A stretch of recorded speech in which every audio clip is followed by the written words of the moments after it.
Hey guys, how's it going? It's been a while. Sorry, been held up a little bit with my shoulder surgery.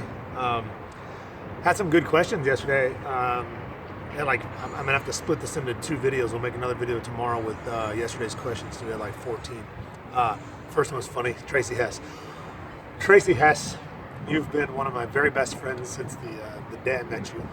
You've been there through thick and thin. Been there when I was in some sticky times, man. It helped me out. We've had some fantastic times together. I would have to say the most appealing thing about you is your pretty blue eyes. It's your blue eyes. I think that's what grabs my attention. Dork. Anyways, next question was from Chris. The hardest thing about starting my business. Man, to be honest, the hardest thing about starting my business was I had zero experience in business. I had zero experience in anything except for like street smart, common sense. You know, I stopped going to school. Some of you guys watched the podcast I did with Beyond MMA with Jeff Miller from my Norway gym. I had stopped going to school a year younger than Tyler is right now.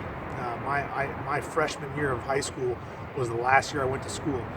I dropped out of school and started working construction, and then went from construction to bouncing and bodybuilding, and then I got introduced into jiu-jitsu at 21. And man, to be honest, it was passion. You know, the passion I had for jiu-jitsu and for fighting is what made me to be able to be as successful as I am. But I opened my first gym. I taught in my garage. I opened my first gym. It lasted less than a year before it closed, and it was a fantastic gym with great students. It was just way before its time. You know, MMA was really small still in '98, and ended up back in my garage again. Built up in my garage until it couldn't fit anymore. Then went into a smaller gym, and then went from the smaller gym to a bigger gym. And from that point on, you know, I've still had ups and downs. I had a gym in Temecula that was it was big. It seemed real successful, and then it didn't make it either.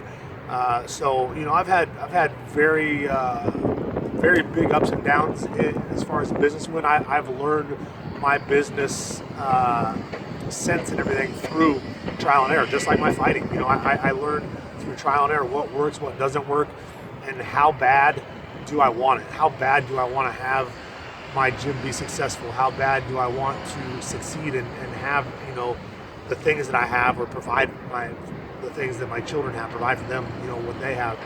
And it's just been trying to make smart decisions, you know, and I've not always made smart decisions, but I've, you know, things have made a giant turn since moving to Texas. And now I'm fortunate that I'm very successful with my gym and my business.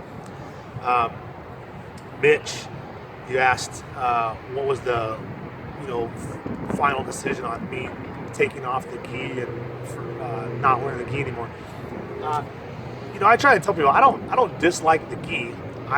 My belief is if you want to be the best at something, if you want to perfect something, you train that one thing, you know, and that's what you do. And I was an MMA fighter. I wanted to fight, but I was a jiu-jitsu guy first, and I always wanted to have good jiu-jitsu. I always wanted to work on, you know, staying with the fundamentals of jiu-jitsu.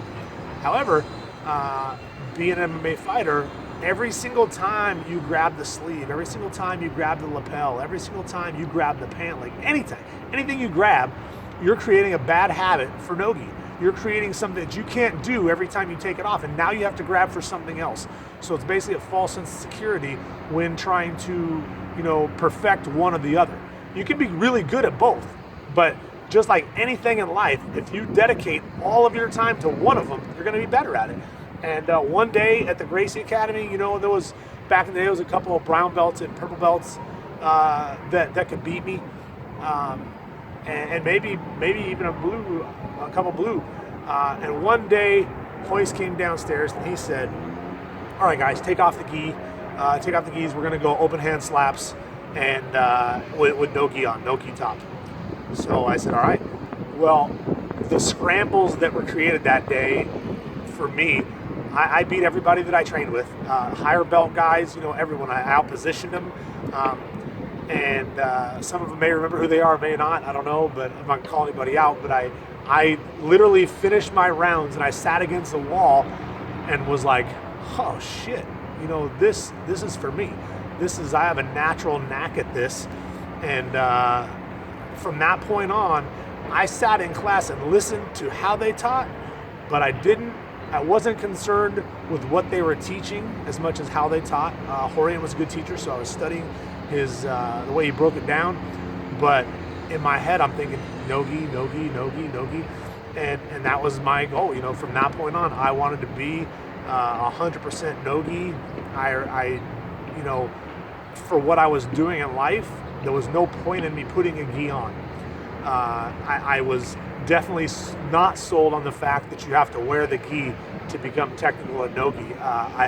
That's false for sure, obviously.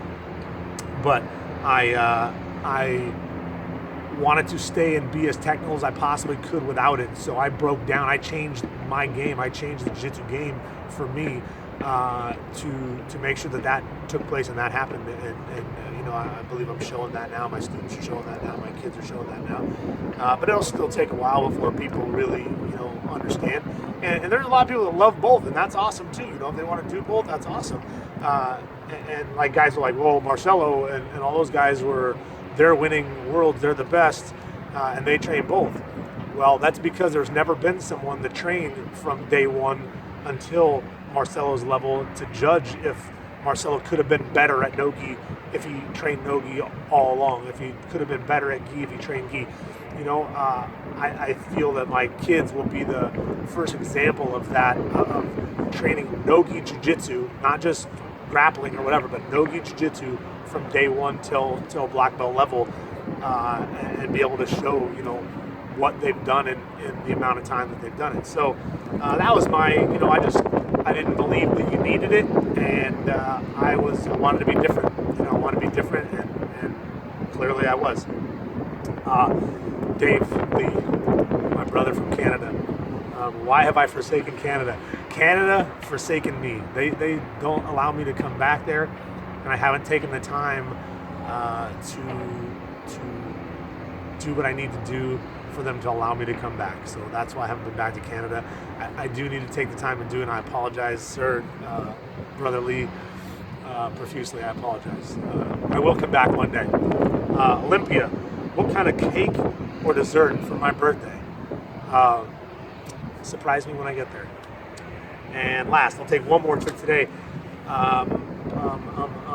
Drew, that was a good question. Most meaningful moment in martial arts: learning, teaching, fighting. That's a very difficult one for me, only because I don't know that I can point out the most meaningful moment. I've had such a very fortunate career through all of those things: teaching, fighting, training. I think the most meaningful for me as far as teaching goes is anytime my students compete and do well, my kids compete and do well, those type of things are the bonuses for teaching. Fighting, I fought in every organization that I wanted to fight in. I fought on TV. I fought for titles. I won titles. I had, in my opinion, I had a fantastic career, a very satisfying career. So moments that stood out, fighting in Pride. Fighting in Pride was awesome. Fighting for the UFC lightweight title at the end of a tournament, that was awesome. Winning the King of the Cage title 3 times. Anytime I fought in King of the Cage was, for me it was phenomenal, just because of the amount of students I had go support me there, and then the amount of fans that I had would sell out the arena. And that was awesome, to have that kind of support. Winning worlds after I retired, 3 times, that's awesome, something like that. People were asking me, are you going to compete in jiu-jitsu once I retired? And I was like, yeah, probably, I think so. And then I won, worlds 3 times, pans, and some other stuff. So that was those type of moments. But I can't point out one that stands out to me more than another, aside from my kids competing. My kids can win a match, and it's going to be more exciting for me than winning one of my titles. It's why I didn't do World well, aside from being hurt. It's why I didn't do Worlds this year or any of the other tournaments, because I would literally walk off the mat in the finals of Worlds if one of my kids was going on the other mat, so I can go coach them. It's not that important to me as it is for them. So I definitely would. I couldn't pick a most important or most memorable, just because I've had such a memorable career. So that was a great question, but I apologize if my answer was too vague. It's very hard for me. I've been asked that before, and I look back and think what just like really stood out. And to be honest, one day that stood out to me the most was the day I got my 4th stripe on my black belt. 20 years of training, my 4th stripe, all at the same time. I had a lot of great friends there, and students and my kids. So that was one of the best moments to me. I guess I can answer that. Someone else had a question too. I can answer it at that same time. Who asked me?